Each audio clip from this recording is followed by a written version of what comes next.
Welcome back to Grandad's Workshop, and today we're talking about magnets again.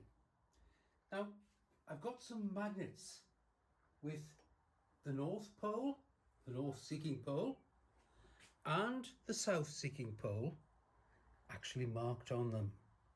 And we know, because we've seen before, that if we allow this magnet to spin freely on a thread, or if we could float it on a big cork, it would point north, which is that way. But if you take two magnets together, they do extremely interesting things. Let's have a look what happens when I bring a South Pole to a North Pole. Whoop! They attract each other. Oh, that's no surprise. They attract each other.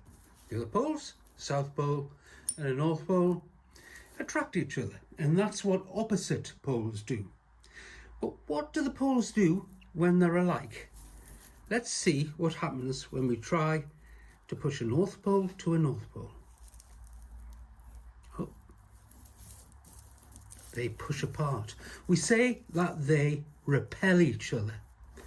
We say poles that are alike, or like poles, repel. Let's have a look at the South Pole and the South Pole. No, they repel each other, and opposite poles attract. So opposite poles attract and like poles repel. Now something's going on. Something is going on. Somehow these magnets are doing something. There's forces around them, pushes and pulls.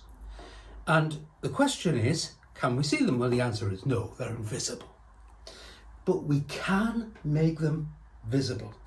And I'm going to try to do that now. What I'm going to do is I'm going to take another piece of paper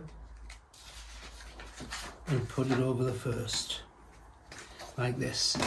You notice the North Pole's at that side, the South Pole's at that side, so I can mark on North there, where the North Pole is, and South there. You'll see that upside down. It's the right way around to me. So North Pole and South Pole. Right, now I've got these. They're called iron filings. Iron filings. Well, where did I get them? Well, the answer is I made them with a file and some iron. Nice chunk of iron here.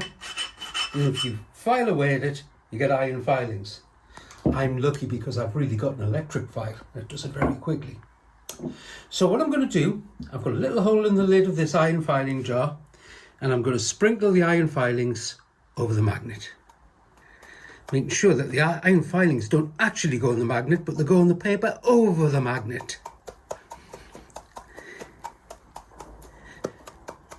It's happening slowly, but I hope that you can see the iron filings are dropping on and around the magnet.